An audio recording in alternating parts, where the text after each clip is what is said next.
Yeti from Makwaba Daily Update TV. I was some send a number channel so mobile hit adumamba subscribe. Mobile like Ashama one pay semi be eti so and be eti Mr. Muse. Mobile gem rania da Jenia Boromunten to Makuti in some money de Etrego.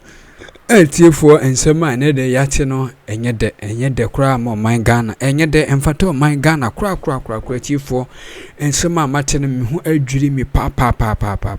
Yes, because you fool be a day in ye and fancy no.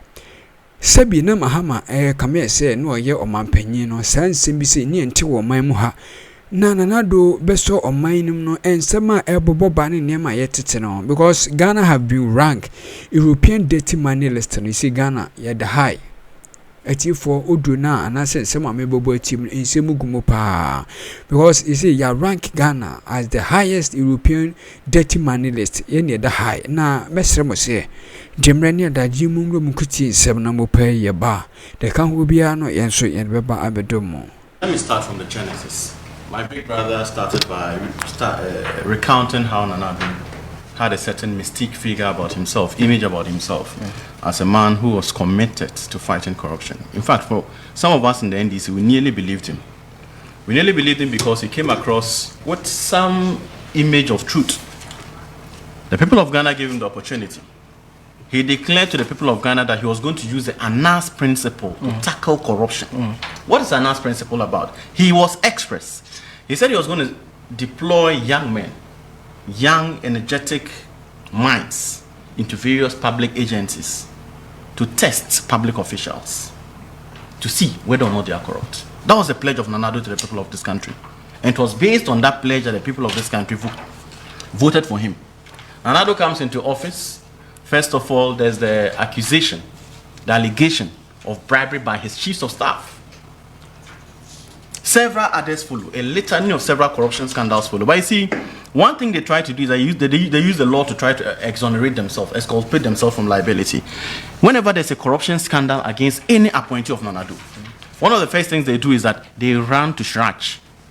You know the advantage in that? When they go to Shraj and Shraj investigates, whatever influence they may have at Shraj, Shraj investigates and comes out with a white paper. Now, based on that recommendation and outcome from Shraj, it becomes a legal challenge for you to prosecute the matter in court. It becomes a legal challenge for you to prosecute the matter in court. So there are several examples of how you see. You just read the index of corruption from 2011 from 69 way down to the highest we ever had of 81 under this government. It is the same index of corruption that the MPP used to measure the NDC. So if today, under the MPP government, they have recorded the highest ever index in the history of this country, 80%. In fact, 81%. What does it say? It tells you that we have lost hope. They have lost the fight against corruption. Aside that, there's something called the European Commission Dirty Money List. Google it. European Commission Dirty Money List. Ghana ranks high on that list. So basically, the willingness of Nanado to fight corruption has been a bit too limited. But let me go to what John Mahama has said. His Excellency John Mahama, do you know that John Mahama himself, as an individual, has gone undercover before? Do you know that? To do what? John Mahama has gone undercover to do what? To investigate, to find out rots in society. As a president? As an individual, as a member of parliament, John Mahama did that. And what was the finding? How many MPs? What was the finding? How many public officials? How many people in government are willing and ready to go under to do the dirty work, to find crimes in society? Council, you are speaking on record, so I'm asking like... I'll come on that. But how many people? Tell me one person in the MPP, one in the MPP, that has gone undercover to review corruption. Maybe we've not heard, but maybe probably someone is doing it. It's a matter of record.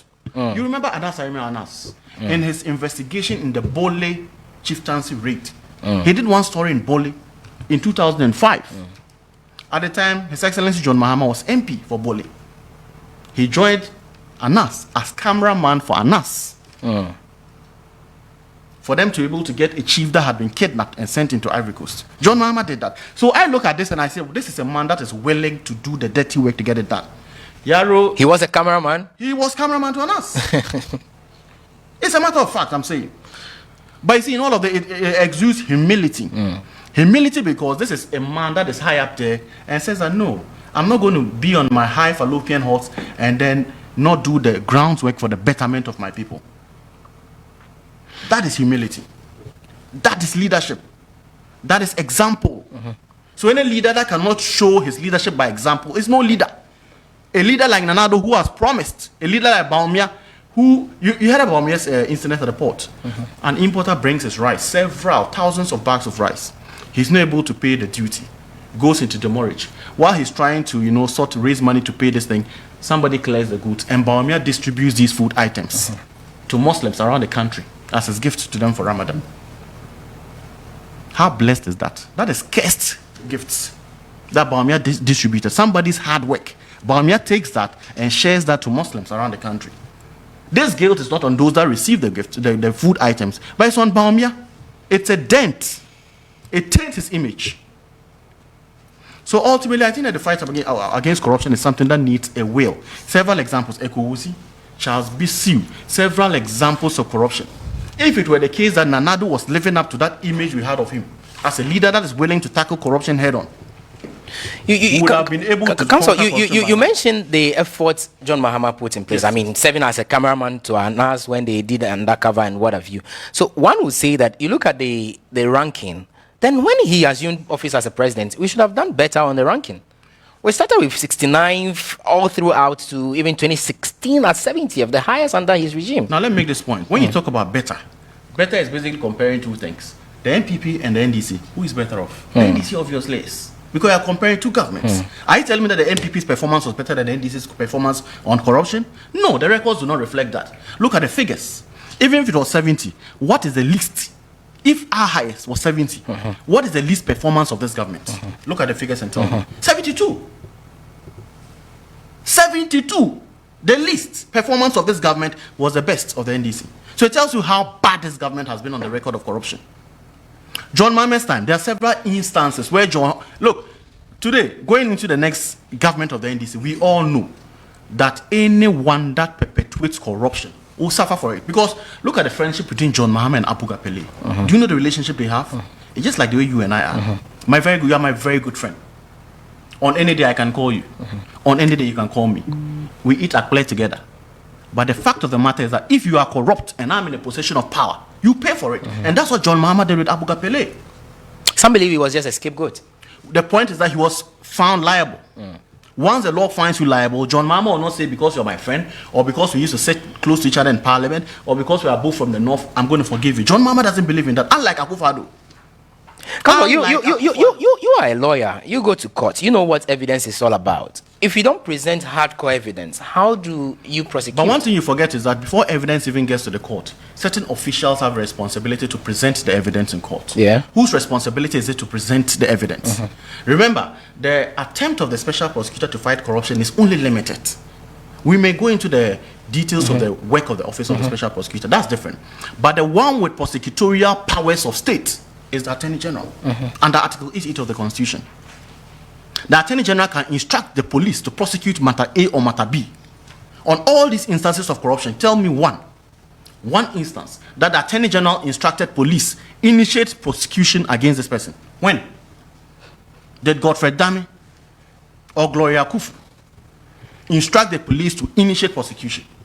The police has a responsibility to gather evidence. How willing are they under the command structure of the police service?